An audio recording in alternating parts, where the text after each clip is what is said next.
Our universe, it's always expanding. Soon in cosmic times, there'll be fewer and fewer galaxies that are visible from our own galaxy, the Milky Way. The very space that surrounds us and every other tangible item is expanding.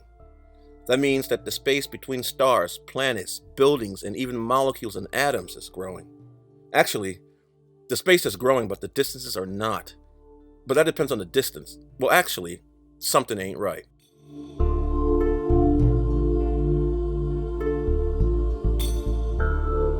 You have to know the past to understand the present. A very fitting statement for this episode, quoted by astronomer Carl Sagan. Let's wind the clock back until we can't anymore.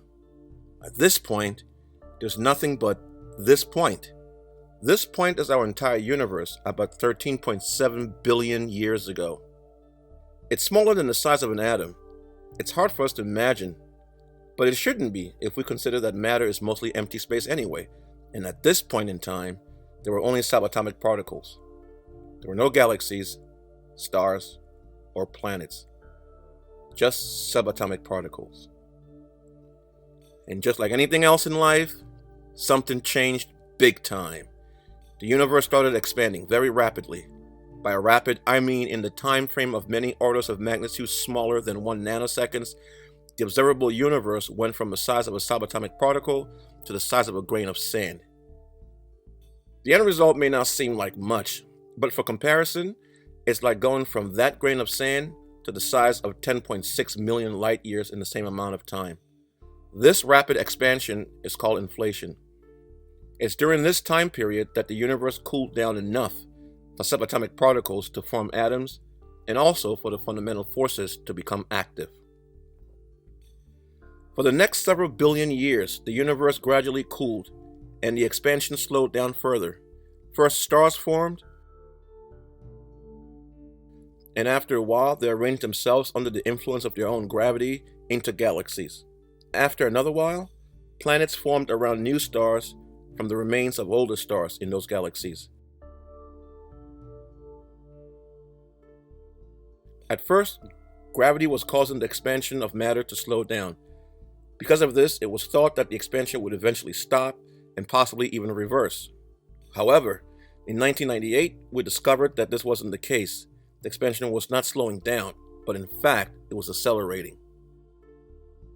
The cause of this accelerating expansion is not known as of 2018, so for now, scientists use the term dark energy to refer to the energy that's causing this acceleration of the expansion. This video is not about dark energy because it's too dark of a subject to be included.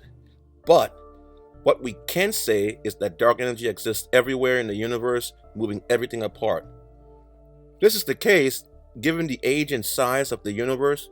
Galaxies, star systems, or even planets should have been torn apart by dark energy. But here we are, 14.7 billion years later in a galaxy called the Milky Way, a star system called the Solar System, and a planet called Earth. Imagine that.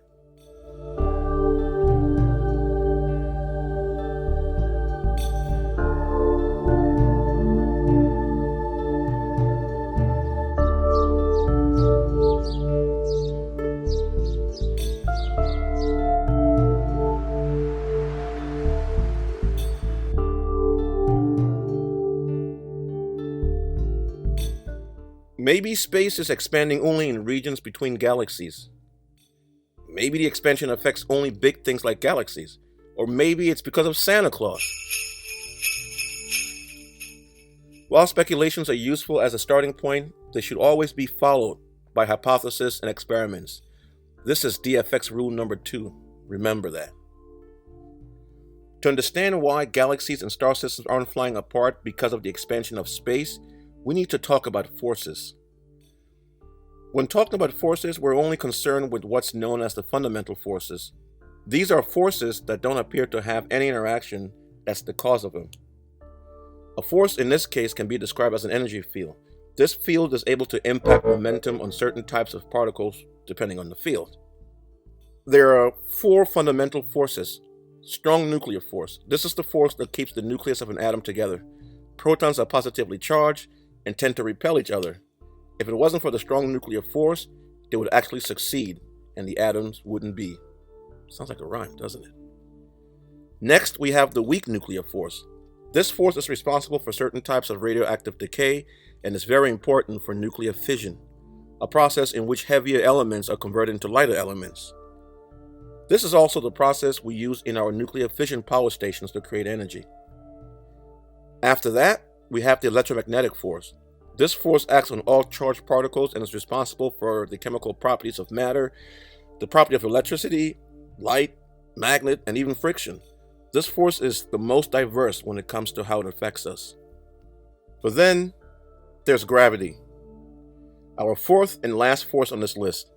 It's also the only force we're concerned with when it comes to explaining how stars and planets behave when the very space that they're in is expanding.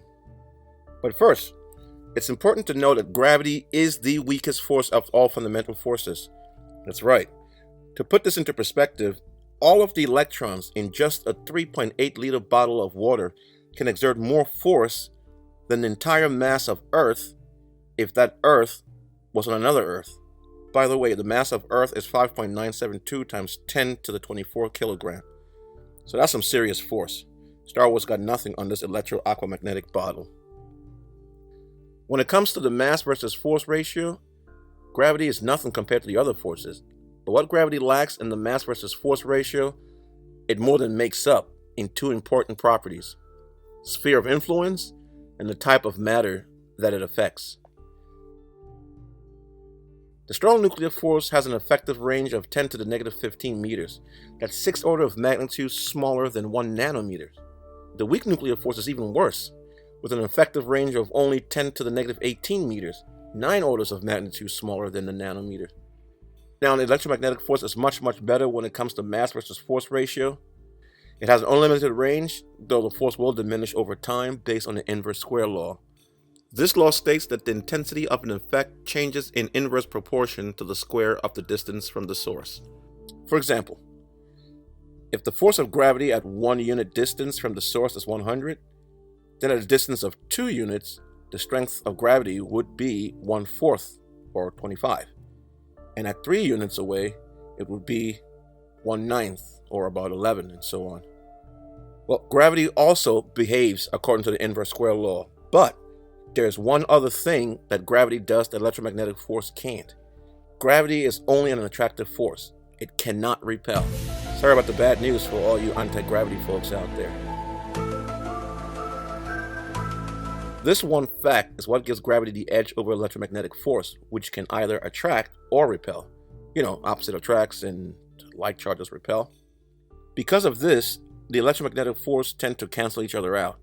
So, if you had a positive charge and a negative charge separated by a small distance in space, they will attract each other. But once they're together, and you put another negative charge at the distance where the first charge was, the positive charge will attract the negative charge at the distance, while the first negative charge will repel the negative charge at the distance. The net effect is that the negative charge at the distance will experience almost no force at all. Now, if you had two masses separated by a small distance in space, they will attract each other. Once they're together and you put another mass at the distance where the first mass was, it will be attracted even stronger to the two original masses by their combined gravitational force. And this, ladies and gentlemen, is what makes gravity the most important force when it comes to large-scale things like planets and stars. The universe is all about large-scale things.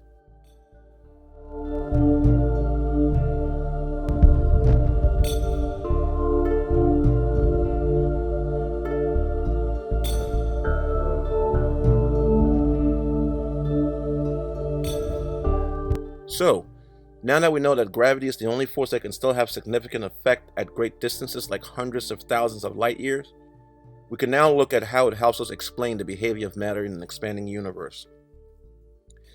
Say we have a planet, better yet Earth. As we move further and further away from it, the g-force, which is about 9.8 meters per second every second, goes down. At 1,000 kilometers from the surface, the g-force is about 7.33 meters per second every second. And at 10,000 kilometers from the surface, it's only 1.5 meters per second every second. G-force, by the way, is not really a force at all. It's an acceleration. Since acceleration is change in velocity over time, and velocity is in change in distance over time, you must use time twice when describing acceleration. That's why we have to say acceleration due to gravity near the surface is 9.8 meters per second, or simply 9.8 meters squared. So, back to the diminishing gravitational force. The further we move away from the Earth, the lesser the gravitational influence. At some distance, the gravity of the Earth will be so low that it will be overpowered by other objects in space. For example, if we move away from the Earth and headed towards the Moon at about 345,000 kilometers or 90% of the distance, the gravitational pull of the Moon will cancel out the pull from the Earth.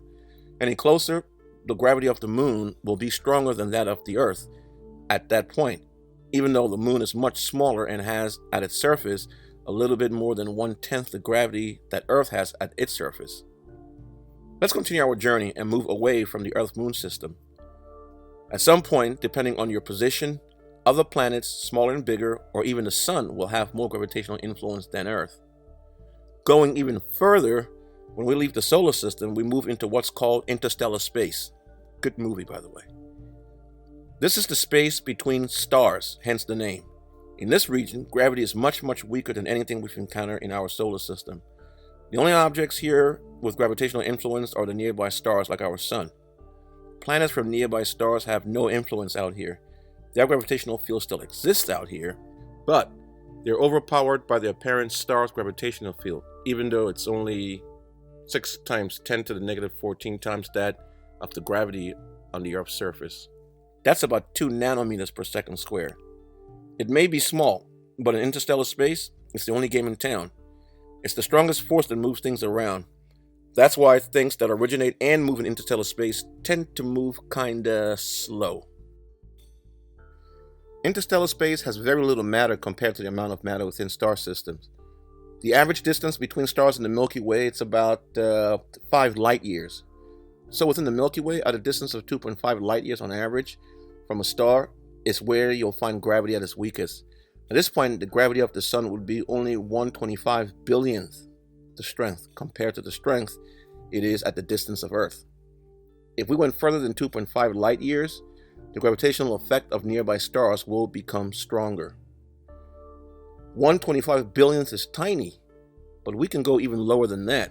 To do that, we have to leave the Milky Way. We enter an area called Intergalactic Space. As the name implies, it's the space between galaxies, and there's even less matter here. The average distance between galaxies in a galaxy cluster is about 3.4 million light years. So on average, we can only move 1.7 million light years away from the galaxy before we start to experience the pull of other galaxies. At this distance, it's hard to really make a comparison as to how weak the gravity would be, but it would be really, really, really small compared to that of interstellar space. Still, it's enough to attract other galaxies. That's why we talk about measuring the distances between galaxies in clusters specifically. When galaxies are relatively close to each other, they will attract due to the gravity and form clusters. We're talking entire galaxies doing the cosmic dance. So, to find a spot in a universe where the gravity is even weaker than this, so weak that galaxies are not affected by the gravity of galaxy clusters, we have to move even further away from our cluster, about 25 million light years. Finally, at this distance, we start to see galaxies that don't have gravitational influence on each other. And this is very, very important in our question to find out how things behave in this expanding universe.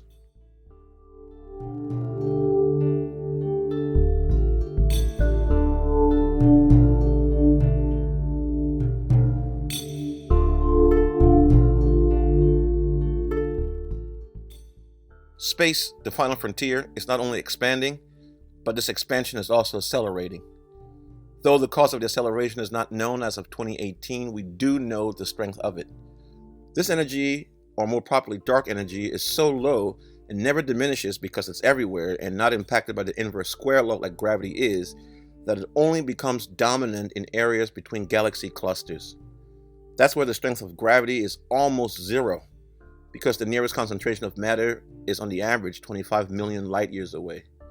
And because gravity is so low, it's unable to counteract the repulsive effect of dark energy.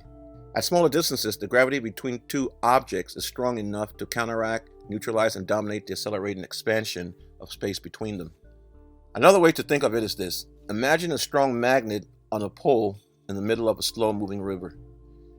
If we put a floating iron sphere 2 meters from the magnet, it will slowly drift away, increasing the distance between the two.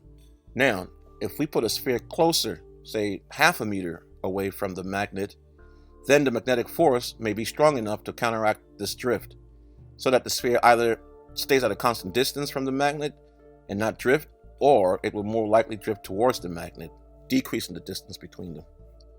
Now it all makes sense. In this accelerating, expanding universe, planets, stars, and even galaxies won't move away from each other. No, sir. Only galaxy clusters will move. This is because dark energy is very, very, very weak. But because it's literally everywhere and has the same strength, it dominates regions of space where all known forces in that area are almost non-existent. Since gravity is the only force of the four fundamental forces that diminishes relatively slow compared to the nuclear forces and cannot cancel itself out like the electromagnetic force, it's the strongest force on a large scale. So when that force diminishes next to nothing between galaxy clusters, dark energy takes over, increasing the distance between these clusters at an accelerating rate. Thanks for watching. Like, share, and subscribe for more demystification of the strange and weird. I'm DexDFX. Oh, I forgot. Slap on the notification bell if you haven't.